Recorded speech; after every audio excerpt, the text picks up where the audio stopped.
Selamat berjumpa saudara-saudariku. Semoga kita diberikan kesehatan jasmani dan rohani, serta memohon rahmat kesembuhan bagi mereka yang sedang sakit, terutama saudara-saudari yang terpapar virus corona. Dalam pertemuan kali ini, saya ingin membagikan kekayaan rohani dari tulisan Santo Montfort tentang kebenaran dasaria, sebagaimana yang kita baca dalam bakti sejati kepada Bunda Maria. Kebenaran pertama, Yesus Kristus penebus kita, sungguh Allah dan sungguh manusia, harus merupakan tujuan akhir dari semua bakti lain yang kita hayati. Jika tidak, semua bakti itu palsu. Bakti sejati menemukan Yesus Kristus dengan sempurna, mengasihinya dengan mesra, dan melayaninya dengan setia. Dia adalah Alfa dan Omega, awal dan akhir dari segala sesuatu.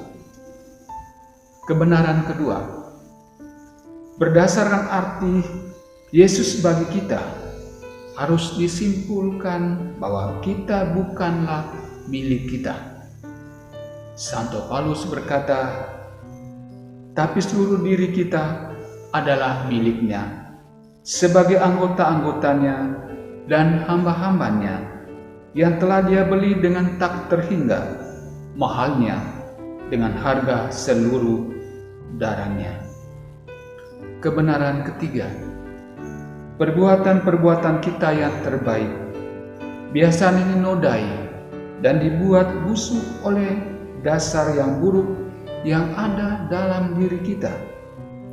Untuk mengosongkan diri kita dari apa yang buruk di dalam diri kita, maka kita harus bersatu dengan Kristus dengan mengosongkan diri dari diri sendiri. Maka kita akan mengenal Yesus Kristus dengan baik melalui terang Roh Kudus. Dan kita harus mati setiap hari terhadap diri kita sendiri, dan kita harus memilih di antara semua bakti kepada perawan tersuci, bakti yang paling mampu mengantar kita kepada kematian terhadap diri sendiri. Kebenaran keempat, bakti sejati adalah lebih sempurna karena lebih rendah hati, untuk tidak mendekati Allah dengan mengandalkan diri sendiri tanpa bantuan seorang perantara. Pengantara yang utama antara kita dengan Allah Bapa adalah Yesus Kristus, dan kita membutuhkan seorang pengantara pada Sang Pengantara, dan Marialah yang paling cakap, paling pantas untuk menunaikan tugas cinta kasih ini. Santo Bernardus menulis, melalui Maria, Yesus Kristus telah datang kepada kita, dan melalui Maria pula kita harus datang kepadanya. Kebenaran kelima, bakti sejati mengingatkan kelemahan dan kerapuan kita yang sangat sulit bagi kita menjaga aneka rahmat dan harta yang telah kita terima dari Allah. Karena kita membawa harta ini yang lebih bernilai dari langit dan bumi di dalam bejana yang rapuh. Tetapi harta ini kita punya dalam bejana tanah liat, supaya nyata bahwa kekuatan yang berlimpah-limpah itu berasal dari Allah, bukan dari kami. 2 Korintus bab 4 ayat 7. Di dalam tubuh yang fana, di dalam jiwa yang lemah dan berubah-ubah, sehingga ia bisa tergoncang dan jatuh oleh suatu hal yang sangat tidak berarti.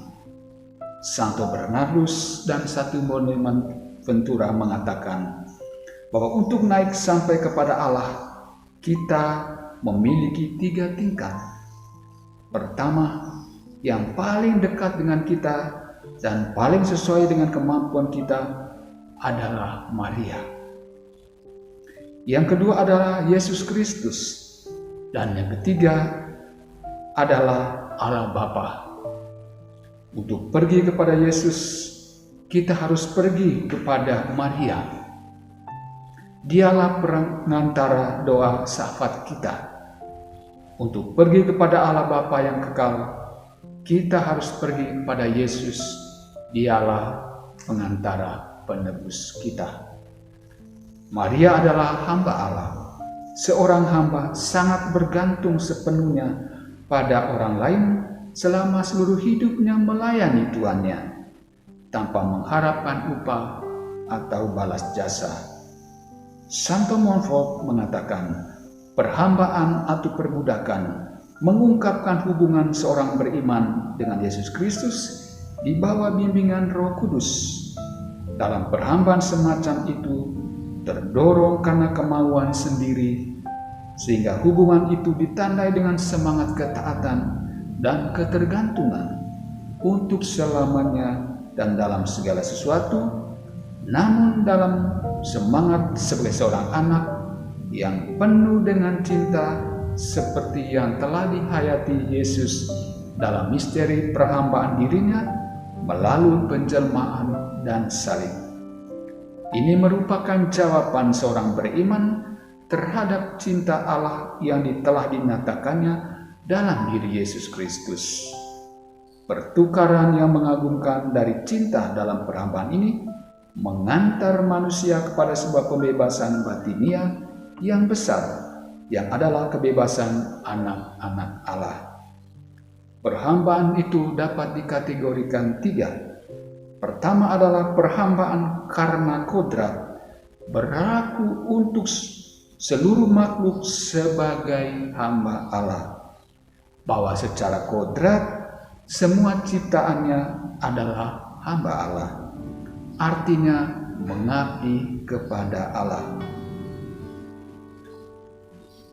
Yang kedua adalah perhambaan karena terpaksa, yaitu adalah setan-setan dan orang-orang terkutuk.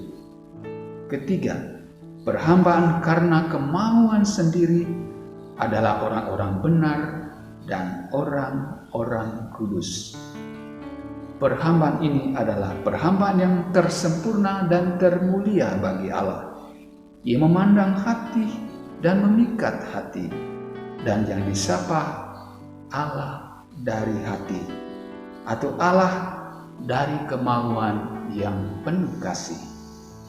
Sebab melalui perhambaan ini, orang memilih Allah dan pelayanannya.